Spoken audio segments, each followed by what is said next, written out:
Muito boa noite, pessoal. Boa noite, professora Nadiesca. Pessoal que já está no chat aqui também dando boa noite. Sejam todos muito bem-vindos. Vim desejar uma excelente aula a todos vocês. Pedir que aproveitem essas últimas aulas também. Aproveitem todo o conteúdo que a professora tem para compartilhar com vocês. Fiquem atentos também nas atividades de vocês. E eu peço agora muita atenção também no envio das atividades. Nós andamos tendo muito problema com o aluno que enviou atividade na atividade errada, né? O arquivo na atividade errada.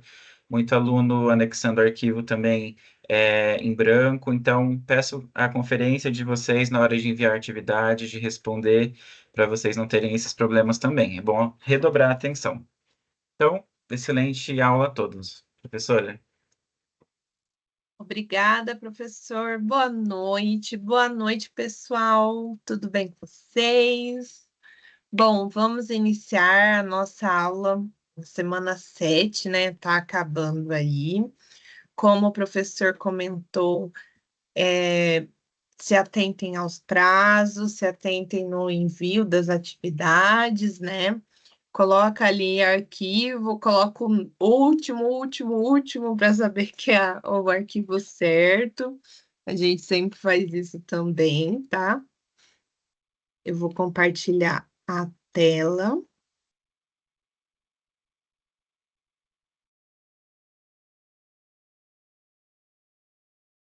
Acho que tá compartilhado. Está sim. Tá, né? Bom, como eu falei, nossa aula de número 7, tá? No final da aula passada, antes de iniciar a nossa semana 7, eu tinha comentado com vocês que eu ia dar uma pincelada na questão do estacionamento, tá? Quando a gente trabalha edificação de médio porte e tem essa questão de dimensionamento, trabalhar o estacionamento, tá bom?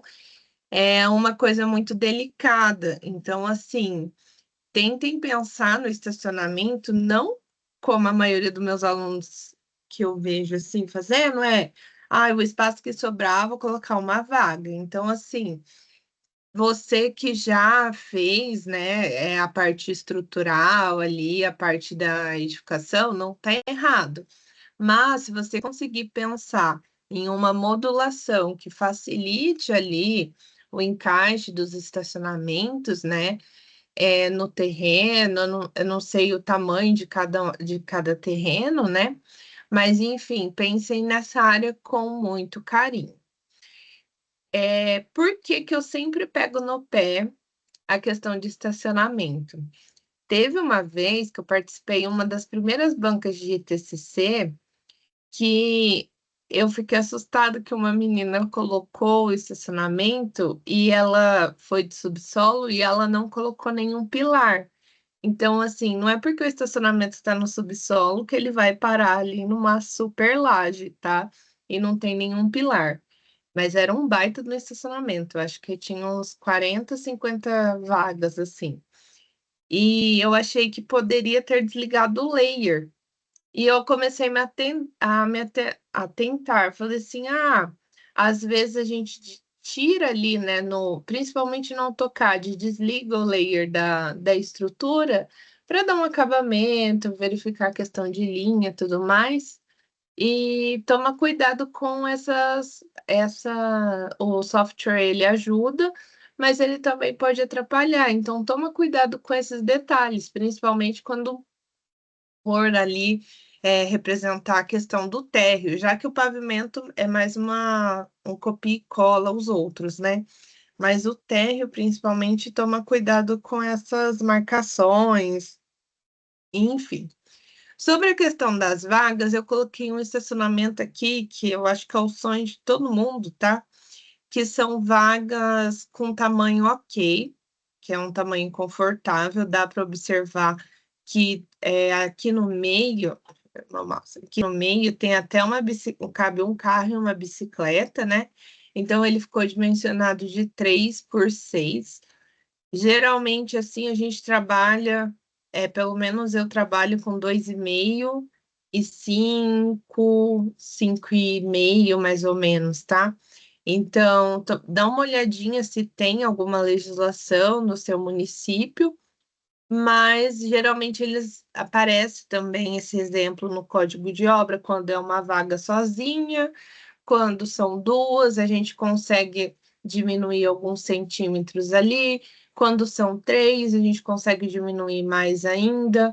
Quando precisa fazer a baliza, também é uma outra dimensão.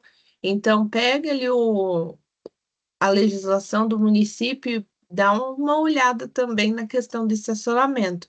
Eu já vi projeto voltar por conta da vaga que não estava de acordo com a legislação do município. Então, às vezes, a gente está tão acostumado a fazer projeto na cidade, pega de outra cidade e não vê que tem essa questão também.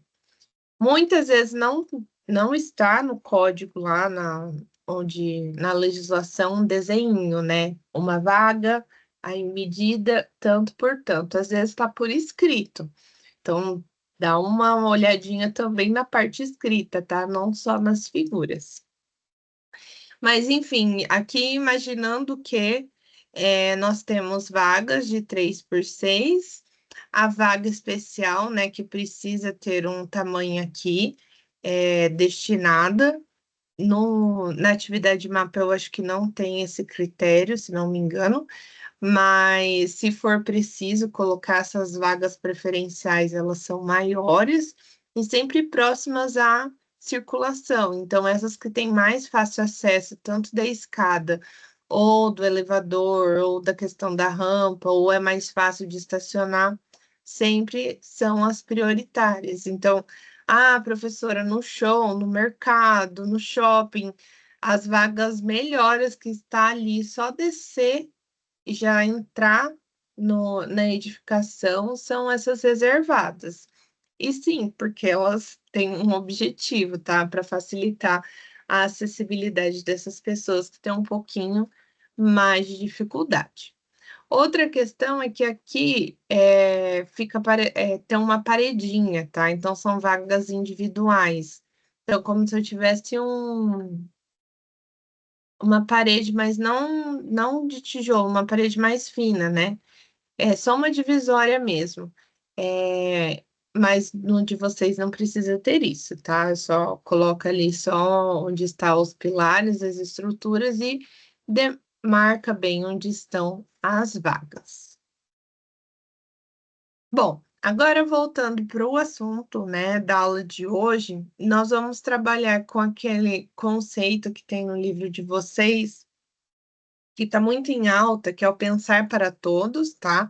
Então, a gente vai ver isso no projeto de arquitetura.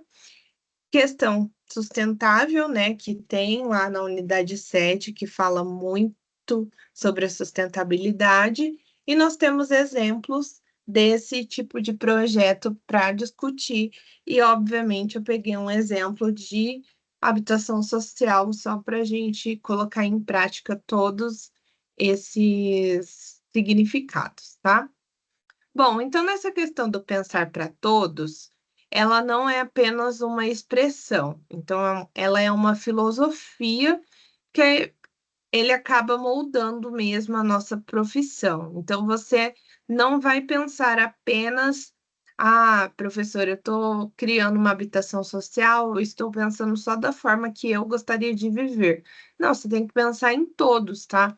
Numa pessoa idosa, numa criança, numa gestante, num cadeirante, uma pessoa que tem dificuldade de andar, né? De se locomover, enfim.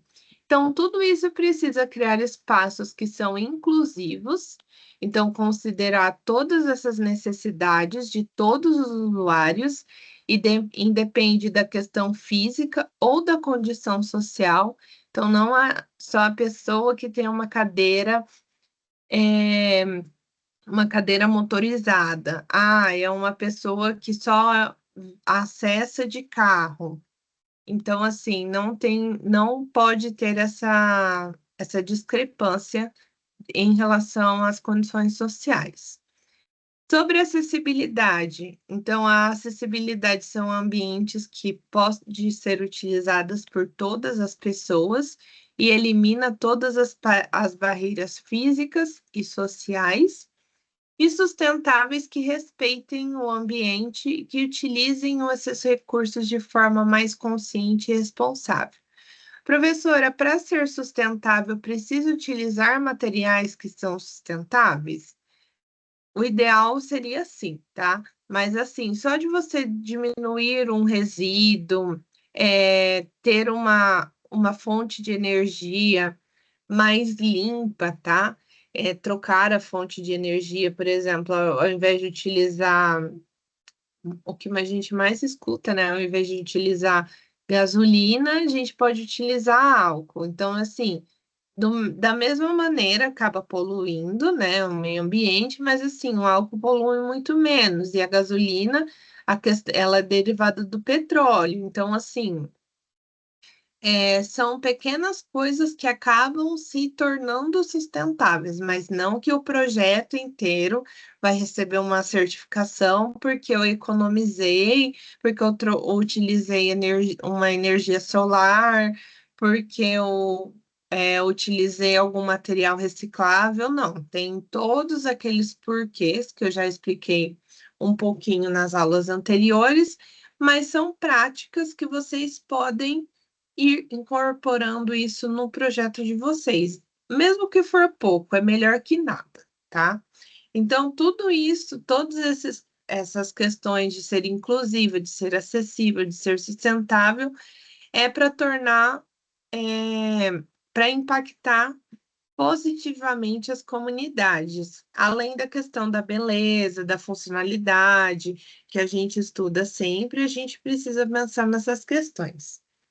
Bom, vocês, como futuros arquitetos, tá, devem aplicar esses princípios de pensar para todos, sempre tentar mergulhar em todas as pessoas que possam frequentar aquele espaço, sempre estar ligado nas soluções inovadoras ou da tecnologia, ou ainda ouvir o que a comunidade acha desse tipo de edificação. Então, por exemplo, você é responsável por um centro cultural. Você pode ir ali na comunidade, ouvir as pessoas que moram próximas do que elas acham daquele espaço, porque elas que convivem ali, elas que vão estar com aquela edificação próxima. Então, assim, edificação não é uma coisa descartável, igual, por exemplo, um celular. Ah, a casa que você mora, eu tenho certeza que tem algo, sem ser construída agora, né?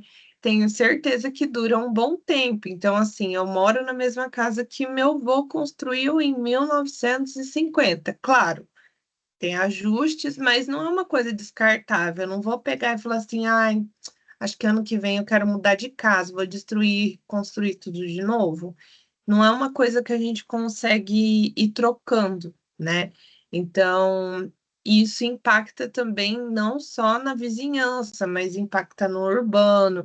Então, essa prática ela é bem interessante quando a gente trabalha com coisas mais sociais, tá? Então, no caso, na sala de aula, hoje o que a gente está fazendo é onde essas ideias que vocês têm, vão ter durante a aula, ou terão daqui a um tempo, todas elas podem ser testadas e ver se vai dar certo. Então, professora, eu vi uma coisa super interessante de sustentabilidade, vou tentar colocar no meu projeto. Essa é a hora, tá? Então, essa é a hora de você errar, do professor ir corrigir. Então, por isso que é muito importante vocês participarem tanto dos encontros, né, para ajudar nessa questão da orientação do projeto, não só da atividade mapa, né, mas encare como um cliente aquela atividade. Fala assim, não, eu tenho responsabilidade de entregar uma habitação social. Então, eu vou dar o meu melhor. E nas aulas ao vivo também, perguntar, tá?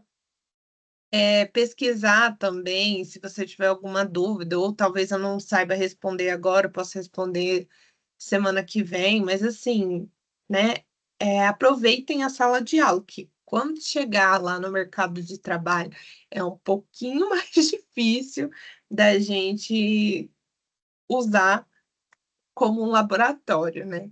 Mas não é impossível, mas é um pouco mais difícil. Bom, então a gente vai ver, por exemplo, algumas revisões de projeto, né? Como eu falei, principalmente a questão da simplicidade que foi empregada, a questão da responsabilidade social e ainda promover esse aprendizado contínuo. Então, trazer essa solução para todo mundo mesmo. Então, ela se torna um agente de mudança. Bom, então, né, como futuros arquitetos, a gente pode aprofundar cada vez mais nesses estudos. É uma área que está muito, tanto assunto em alta, mas tem pouca gente que acaba pesquisando sobre isso, já que questão de sustentabilidade, inclusão, tudo é uma coisa mais relativamente nova, tá? Então, a gente é muito importante vocês também criarem essa curiosidade e pesquisar. Então, professora, eu vi que eu posso desenvolver tal coisa, então leva essa ideia adiante, tá? Então, pode pensar numa pós, num mestrado, enfim. Professora, não quero área acadêmica. Então, pensa como você pode empregar isso no seu projeto, tá? Chega de pessoas fazendo mais do mesmo, chega de todo mundo fazendo casa parecendo clínica, tá? Aquela coisa branca, clean, chega dessas coisas. Então, vamos pensar na inclusão, na sustentabilidade, no dia a dia, trazer tudo que tenha a vivência do espaço, né, para a vivência do entorno para dentro do espaço. Bom, então essa filosofia do pensar para todos, a gente tem uma investigação mais minuciosa, então precisa de um trabalhinho a mais que tem, tá? A inclusão, ela deve ser a coisa principal, assim, o que move a base do seu projeto, então a gente tem que pensar em vários grupos, várias necessidades, como eu falei, pessoas com mobilidade reduzida, idosos, crianças ou outros, e também criar esses ambientes mais utilizáveis por todas essas pessoas. Então, não ficar, mas eu sou limitado para ir naquele espaço. Então, assim, tentar deixar toda a edificação acessível para todos. Então, esses pilares, tá? A gente utiliza a sustentabilidade, então pode criar práticas sustentáveis, escolher materiais eco-friendly, que são positivamente para o meio ambiente, ter uma visão de que o design vai além do estético, então tudo isso pode moldar um design legal, diferente, ter uma coesão social, então criar esses espaços de interação ou de um bem-estar para a comunidade em si e trazer funcionalidade. Não adianta nada trazer sustentabilidade se o espaço também não é funcional, tá? Então, criar esses espaços mais eficientes para todos, né? Como a própria frase fala, pensar para todos. Então, tudo isso acaba criando esses ambientes mais inclusivos, mais sustentáveis, mais responsáveis. E aí eu tenho um exemplo para vocês, que é o Alejandro Aravena. Ele é um arquiteto chileno e ele se destaca na questão da habitação social, muito pela abordagem humanista, tá? Então, ele foi o fundador do escritório Elemental e ele demonstra como a arquitetura pode ser usada para melhorar a qualidade de vida. Em 2016, ele recebeu o prêmio Pritzker, que é o prêmio mais importante, né, da arquitetura no mundo, e ele foi reconhecido justamente por isso. Então, ele criou esse conjunto, tá? Chama Quinta Monroy, eu não sei ler se é espanhol, inglês, enfim. Então, é um conjunto pensado para 100 famílias que estavam ocupando faz uns 30 anos, mais ou menos, ilegalmente um terreno na em Iquique, no deserto ali do Chile, né? Então, o governo chileno pediu para resolver esse problema. E o que que acontece? Quando a gente tem a questão do custo da habitação social, né? A gente tem um orçamento reduzido. Então, o ele pensou em um lugar que essa habitação social, essas pessoas conseguissem pagar pela habitação social. Então, não era somente ali, eu vou construir uma habitação diferente e vou dar para essas pessoas. Não, porque tem que pensar no terreno, tem que pensar na mão de obra e outra. Todas as casinhas lá que a gente viu muito durante um período serem construídas, se você voltar lá daqui 5 anos, tem algumas casas que estão completamente diferentes. Então, não é porque você cria várias caixinhas assim que elas vão ficar desse jeito para sempre, tá? Então, o Ministério lá da Habitação fez um programa específico, né? Que tinha um orçamento reduzido, e a condição é que tinha um orçamento para cada família e tinha que ter, dentro desse orçamento, contemplar o terreno, ou a questão da mão de obra e a infraestrutura e a arquitetura em si. E se a gente colocasse exatamente no papel todo esse recurso, ia dar 30 metros quadrados. Ou seja, é, ia ser essa habitação pequena, tá? E o que que aconteceu? Ele pensou nessas habitações, aqui a gente vê um pouquinho diferente da anterior, tá? Opa! Então, esse é o projeto inicial, tá? A gente tem o projeto adaptado, então, cada família acabou criando essa estética de cada uma, tá? Com a ampliação que eu vou mostrar para vocês daqui a pouco. Então, esse é o projeto. E aí, o que que aconteceu?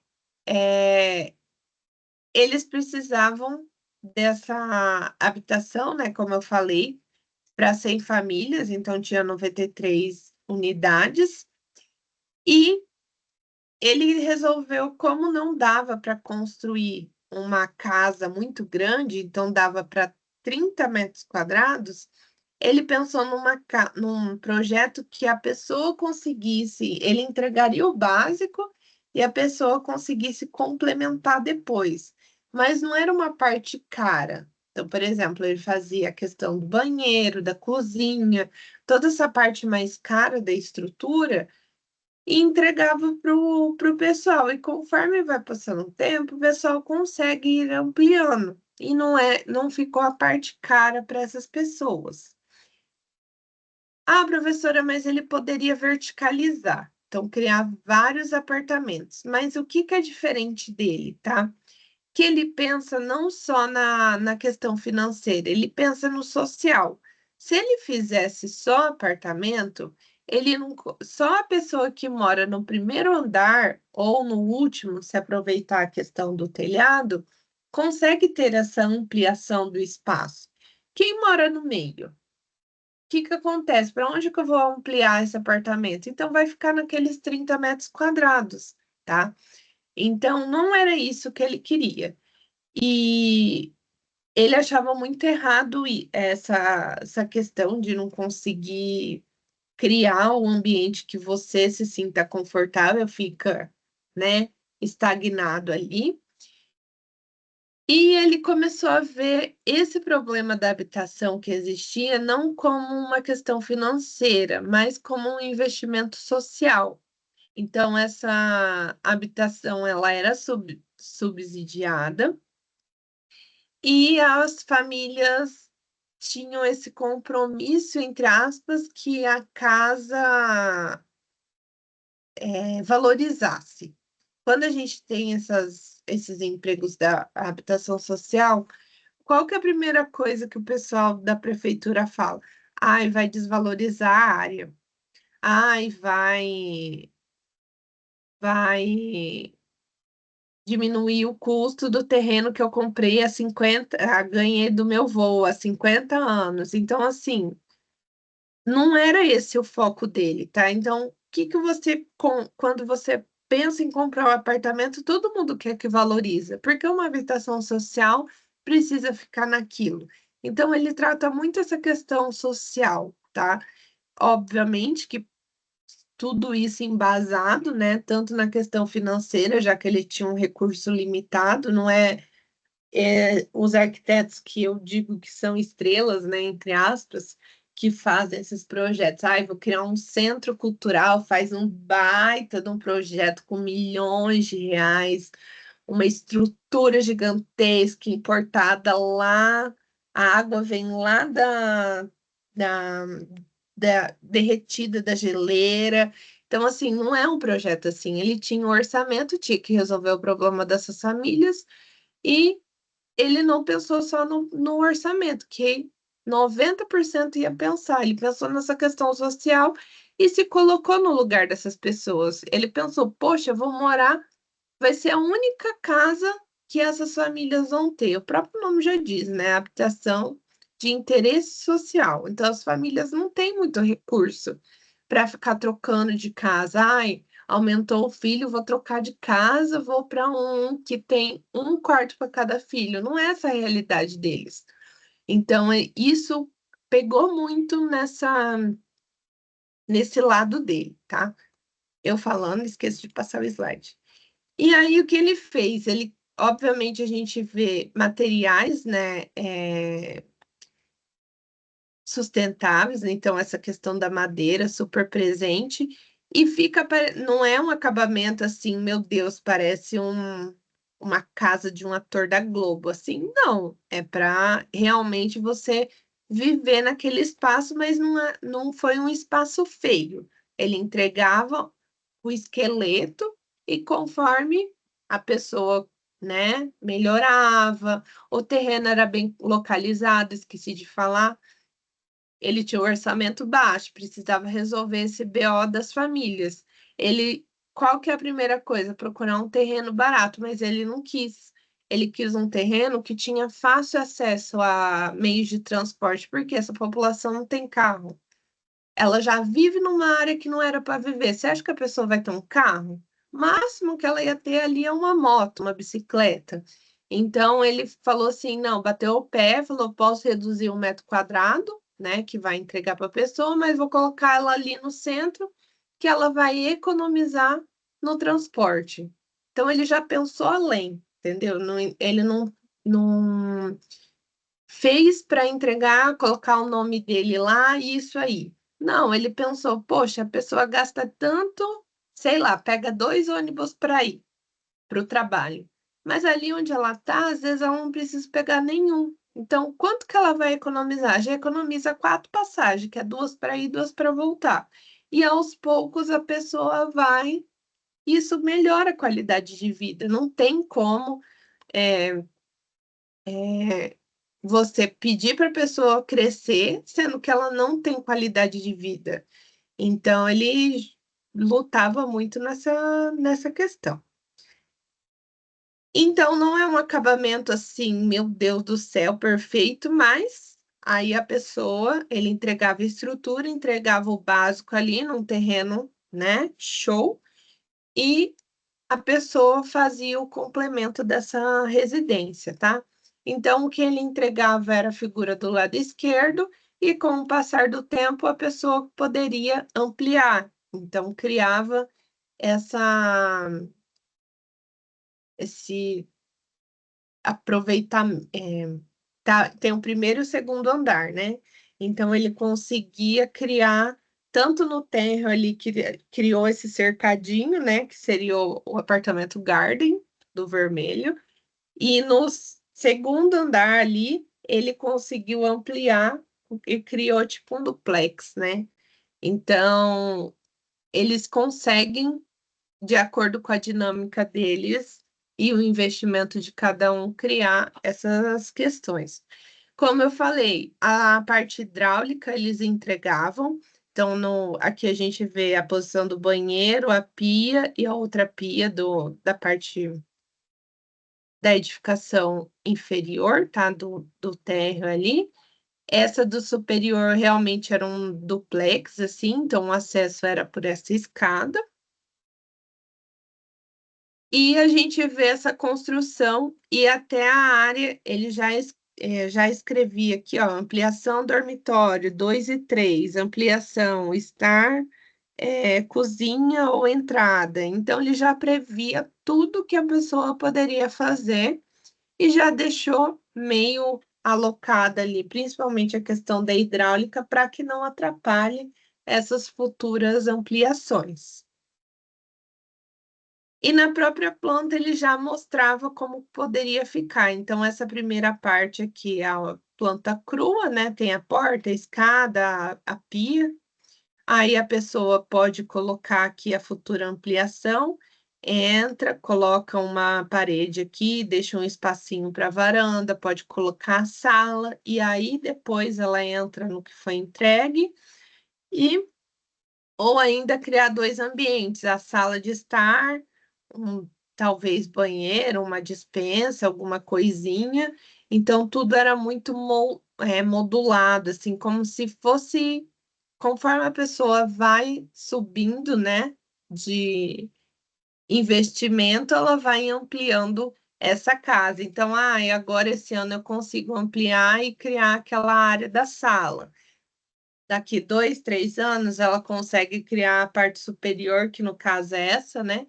A primeira que foi entregue, só com banheiro e vazio. E o segundo aqui, a gente tem ampliação do quarto.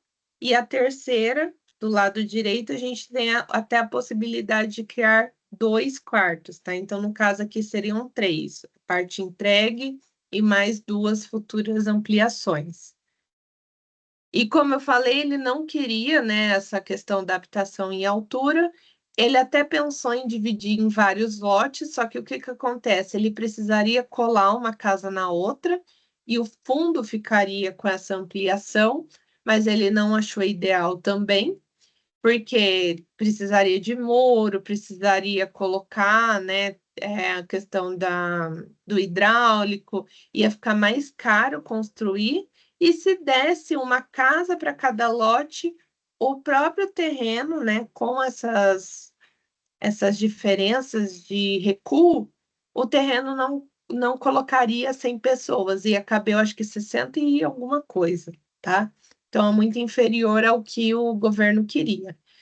E com esse Lego, praticamente, tá? Ele criou essas possibilidades de primeiro e segundo andar. Primeiro andar resolvendo a questão do acesso, né? Já que não poderia, por exemplo, colocar o elevador. Então, quem tem maior dificuldade, locomotor e etc., ficaria com o térreo e os demais no segundo, no segundo. E aí, com o passar do tempo, a... foi mudando a cara. Olha a diferença, tá? Como se eu tivesse entregue várias caixinhas e agora eu tenho essa. Tem cara de bairro, tá? Então, tem cara de vida. Aqui onde tem esses carros estacionados é um pátio. Então, a gente vê um cachorro deitado, um projeto de horta ali meio bloqueado, que provavelmente por causa das crianças, as crianças brincando, então cria esses mini pátios também para convivência da própria ocupação. Então é assim que é entregue, tá? Bem cru mesmo. Então cada um vai dando toque, pinta da forma que quiser, enfim. Outro exemplo que tem do Aravena, ele é conhecido também pelos seus projetos urbanos. Então, ele acredita que a arquitetura deve ser integrada à vida urbana. Tem esse parque Quinta Normal, em Santiago, no Chile, e ele foi inaugurado em 2012. Ele possui planetário, jardim botânico, museu de ciência e a questão que ele é conhecido por esse projeto parece um simples projeto, mas ele fez esse espaço ser público, acessível e a população utiliza, tá? Então não é um espaço ali que ficou só para receber o nome dele. E para resumir, então, os princípios dele, a questão da justiça social, a arquitetura ser participativa, então envolve essa construção de quem utiliza, né? Então, ele entregando parte da casa, a pessoa poder pintar, fazer a forma que ela quiser e ainda receber essa ajuda do governo, que é uma oportunidade, provavelmente a única oportunidade que ela vai ter de ter um lar, ela se sente como ouvida, tá? Então, eu posso fazer o que eu quiser, então, é meu canto. Não é uma coisa ali que parece que ela tá de favor, que tá temporário, só esperando ela morrer. Não, tá? Pensava na sustentabilidade, então ele utilizava materiais que eram mais sustentáveis e a questão do empoderamento, tá? Então ele trazia essa questão da comunidade tentar criar o próprio espaço. Então a gente viu na foto, né? Esse processo da comunidade criando essa identidade deles, porque eles já têm, por mais que estejam lá em um local que não é ideal, eles já têm uma identidade formada. Depois a gente tem, por exemplo, Herzog de Meuron, tá? Ele equilibra a complexidade conceitual e a simplicidade formal. Então, nos Jogos Olímpicos de 2008, eles, né, fizeram essa estrutura chamada Ninho do Pássaro, o Estádio Nacional de Pequim, e um dos focos dele é que ele, apesar de ser simples, né, um projeto assim, parece ser simples, mas no fundo é bem complexo, ele trouxe essa questão da sustentabilidade e da acessibilidade para essa estrutura, tá? Então, eles traz essa integração urbana, então a paisagem não é uma coisa que fica muito discrepante, né? Apesar de ser monumental. Traz a questão da experiência coletiva, então as arquibancadas elas foram projetadas para proporcionar vistas e criar esse atmosfera envolvente que traz os eventos esportivos. Então ele pensou em cada parte da arquibancada, tá, para todo mundo conseguir ver e trazer a multifuncionalidade. Então, por mais que seja que foi, né, para sediar os Jogos Olímpicos, ele também consegue acomodar diferentes eventos esportivos. Então, não é um elefante branco que ficou lá. Depois a gente tem, por exemplo, o Paulo Mendes da Rocha, né? Ele é um arquiteto brasileiro, vocês já devem ter visto, questão do modernismo. Ele foi responsável pela revitalização da Estação da Luz. Não, não sei quem conhece a Estação da Luz, né? Mas é um ponto turístico na cidade de São Paulo. E a função dessa revitalização era trazer acessibilidade, trazer essa revitalização, né, que estava bem destruído, e trazer essa questão mais de uma harmonia, né, tanto na questão de uma arquitetura mais contemporânea e preservar os elementos históricos. E tudo isso, toda essa revitalização acabou respeitando essa identidade local. E além de criar esse espaço inclusivo e multifuncional, ele ainda manteve essa estrutura, né, que é tão emblemática. Depois a gente tem a Praça do Patriarca, que também ele trouxe essa questão dessa filosofia, né, de revitalizar o espaço. Essa praça ela foi muito importante porque quando a gente tinha os bondes, né, e a questão como que é o nome daquele? Era dos bondes. Ah, esqueci o nome daquele veículo antigo, tá? antes dos carros. Era um ponto muito de encontro ali, que era considerado um local muito de vai e vem, tá? Então, fica ali, era o antigo Otton Palace, eu não lembro o que que tem hoje, algum ministério, tá? Lá em São Paulo. E ela abrigou uma coisa muito importante, que era as casas comerciais, o mapping. E o mapping, que era o nome oficial, era Casa Ângulo Brasileira. E ela pegou fogo, tá? Em 1922, ali, mais ou menos. Com- Voltou a funcionar, mas que acabou indo para outro lugar. E esse ponto ficou bem conhecido, tá? Foi em Prestes Maia, lá por 45, mais ou menos, que criou essa praça com essa galeria. E então tinha muita questão de ônibus, de carro, enfim. Então, quem teve essa vivência da praça, né? Hoje tem essa escultura, né?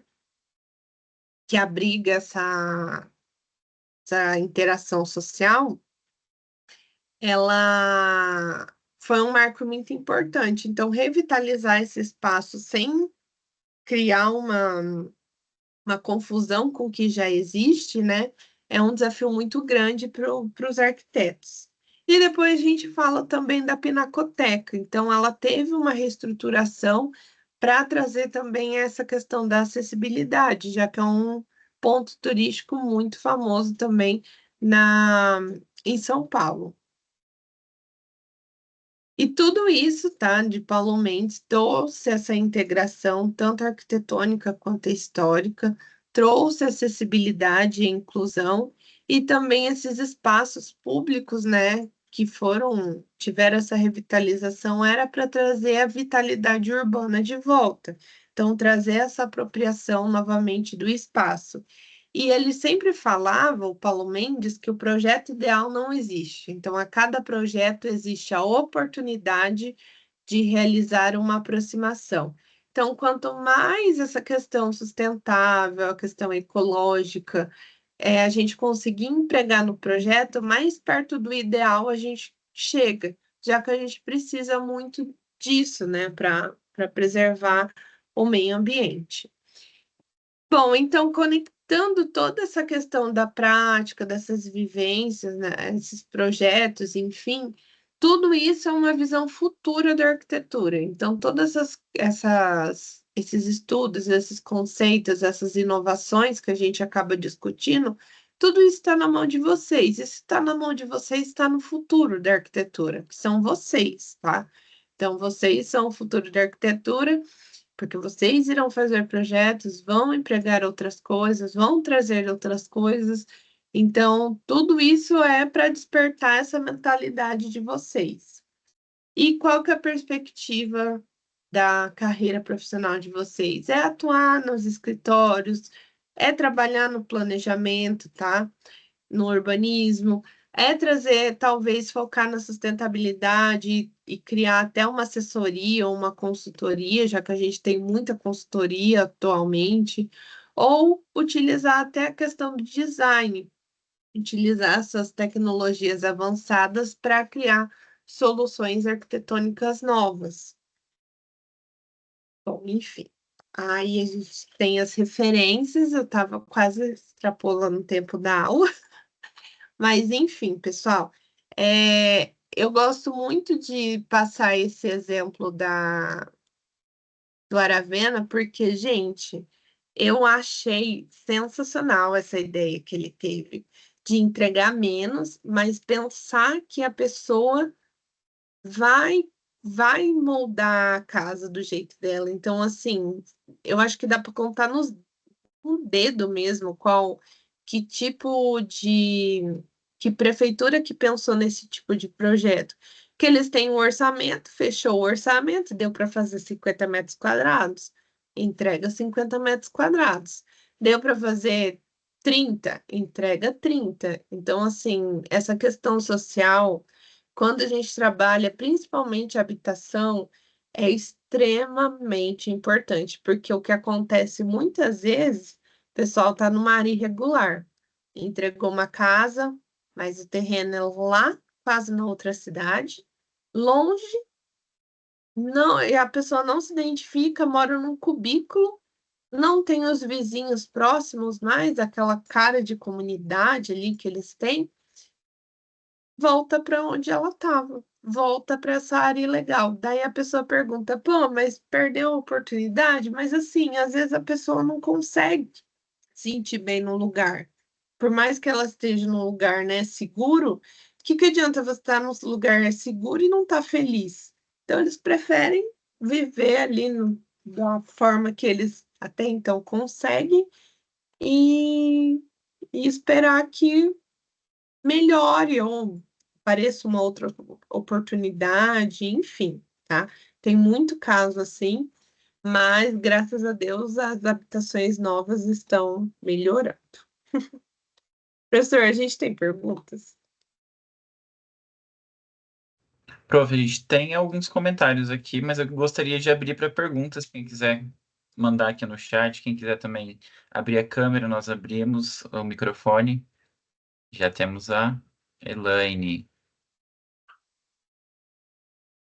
Elaine, está liberado o seu microfone. Oi, boa noite. Hoje Boa deu noite. certo. Que Boa bom. noite.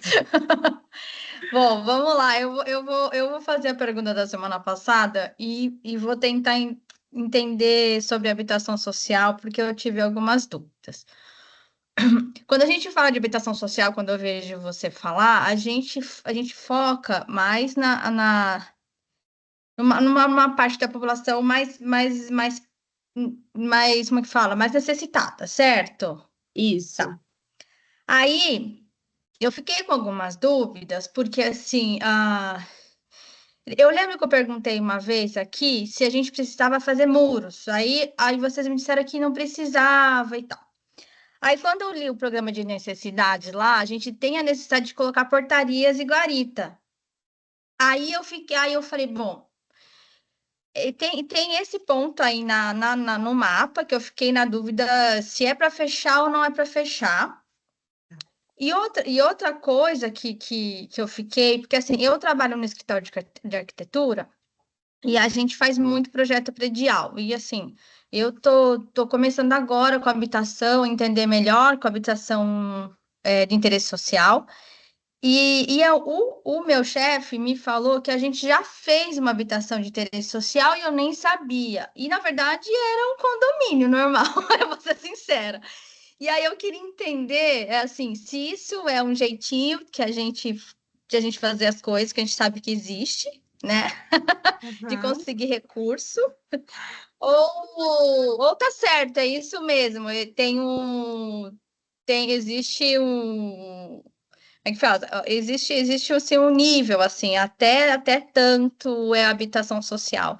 Eu queria entender melhor sobre isso, sobre se é mesmo essa parte mais necessitada ou abrange um pouquinho mais, sabe? Eu queria conseguir entender melhor. Até porque o terreno que foi escolhido na onde eu tenho que fazer o meu projeto não parece uma área também que seja, sabe? É uma Uhum. área que tem muito prédio e tal. E aí eu fiquei também me trouxe essa dúvida, sabe? Sobre se é um projeto de interesse social, se vai ser uma coisa de necessidade ou a gente vai poder fazer um condomínio mais com. Entendeu? É isso. Acho que Entendi. é. Eu tenho mais uma dúvida também, desculpa. Você Tá, pode aproveita e já falar. responde tudo. Tá. Era sobre uma outra coisa. Como a gente já trabalha com isso, eu fui para a pessoa com quem eu trabalho. Só que eu não sei se é isso que vai, se é isso que vão avaliar na universidade. É sobre o apartamento PCD. O que a gente fez nessa habitação que nós fizemos aqui, na vida real aqui, era um apartamento adaptável, tá? E aí, eu fiquei na dúvida se a gente vai fazer um apartamento PCD mesmo, com um banheiro, ou a gente pode fazer um apartamento adaptável. São essas perguntas. Tá. Vamos lá. A habitação social, geralmente a gente tem uma ajuda de custo, basicamente. Não é porque ela está numa área de edificação, né, alta, que ela deixa de ser uma habitação de interesse social. É justamente para o público mais carente. Então, é uma habitação de um custo menor, então tem. Vamos. Ai, eu ia dar um exemplo, mas daqui do Paraná, pelo menos, tá? Pensando, não sei se todo. No Brasil é MRV. Então, vamos pensar numa MRV e uma construtora de alto padrão na sua casa. É como se a MRV fizesse habitação social e a construtora de alto padrão fizesse um apartamento para todo mundo, tá? Então, para enquadrar na habitação social, são pessoas com uma renda X. Você pode fazer guarita, então aqui em Maringá tem conjuntos que são habitações em interesse em altura, que tem toda a estrutura de um prédio MRV normal, mas ela teve subsídio, são pessoas mais carentes que moram ali. Você tem que ser aprovada também para comprar nessas condições.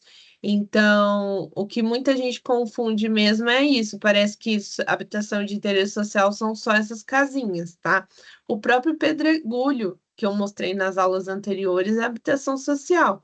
E, né, quando ele foi feito, agora tá caro, né? No caso, que é arquiteto famoso que fez e tudo mais, mas ele era uma habitação de interesse social. E eu esqueci a outra pergunta. Era Da acessibilidade. isso. O térreo você faz o apartamento acessível mesmo, tá? Coloca a dimensão do banheiro, enfim. Que eu sei que tem essa história de adaptável, mas o ideal é que você entregue ele com as dimensões já acessíveis. Esse adaptável aqui permite ai, essa adaptação, né? Mas ele não está exatamente nas dimensões corretas da norma, da 90/50, mas ele permite, por exemplo, colocar as barras, você não entrega o apartamento com as barras, com toda aquela estrutura, né, que precisam de um apartamento acessível. Então, você tem lá como se fosse uma espera, uma estrutura ali, mas não tem todos os equipamentos. Ele é adaptável. Se você precisar, você coloca. Mas o apartamento acessível, ele já é todo pronto, vem o kit completo. Tá bom, acho é isso. Eu fiz duas opções no caso, só para para não ter problema, mas então agora eu sei o que usar. Tá bom, então era isso. Obrigada, professora. Por nada.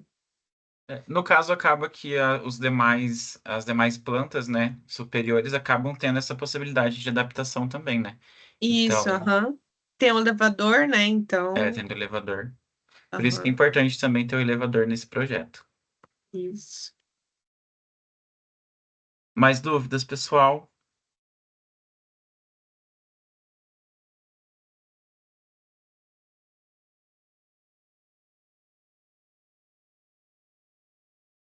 É esse mesmo que eu pensei, Rose.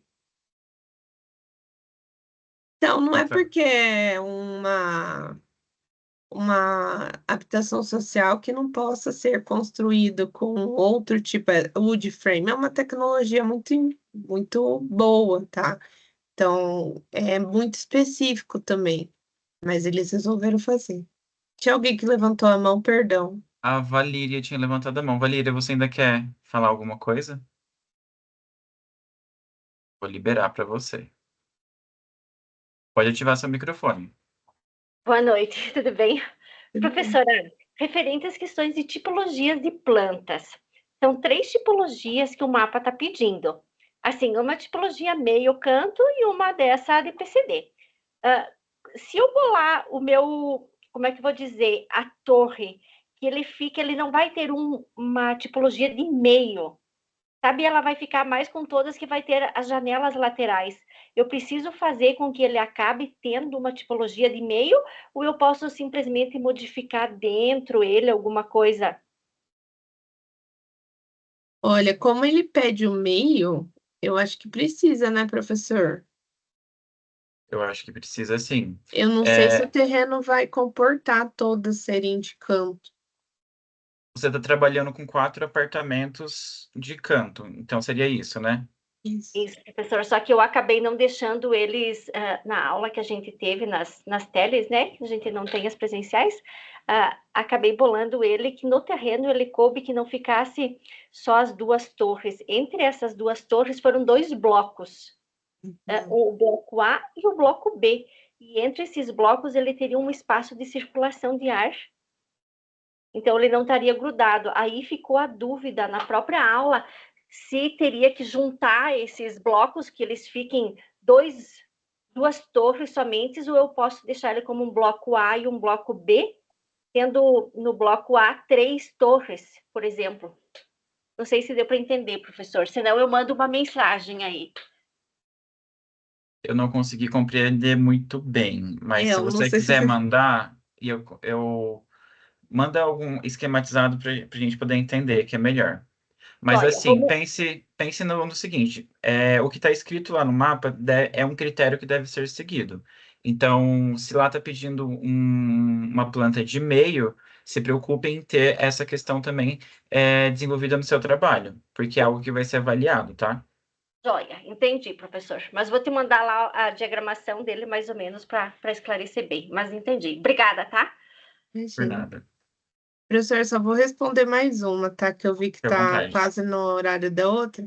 O João falou que MRV é igual a Minha Casa Minha Vida e habitação social, elas não são a mesma coisa, tá? A MRV, ela trabalha com um tipo de construção que geralmente atende um público, são apartamentos que não tem um acabamento de alto padrão, né? São apartamentos mais em conta, em áreas mais afastadas ou terrenos que são mais baratos, tá? E Minha Casa Minha Vida encaixa, é um programa do governo, no caso, que encaixa a renda da pessoa nesse programa. Então, às vezes, você tem um edifício que você consegue, sei lá, ter apartamentos de muito valor, né, de luxo, só que tem gente que conseguiu comprar pelo Minha Casa Minha Vida, porque conseguiu um subsídio do governo e conseguiu financiar. Então, por isso que tem algumas placas que a gente vê de construção que não são construtoras baratas, mas que você vê lá, é financiado pela Caixa, encaixa no Minha Casa Minha Vida. Então, tudo vai depender do dinheiro. E a habitação de interesse social é coisa ligada da prefeitura. Então, são pessoas que passam por uma seleção que recebem a possibilidade de morar naquele local. Então, daí tem um cadastro lá da prefeitura, né? Com. Eu esqueci o nome do lugar que eles cadastram, mas aí você pode receber essa casa ou não. Então, tem que ter uma renda muito baixa, aí tem uma fila, né? Daí você se é selecionado ou não, depende do perfil também. Às vezes você, como uma pessoa casada com 2 filhos, não encaixa naquele perfil que é só, sei lá, focado pro pessoal que saiu, que mora sozinho, saiu da faculdade agora. Então, tudo isso depende muito da questão da prefeitura em si, tá? Mas é totalmente diferente. Minha Casa Minha Vida é uma coisa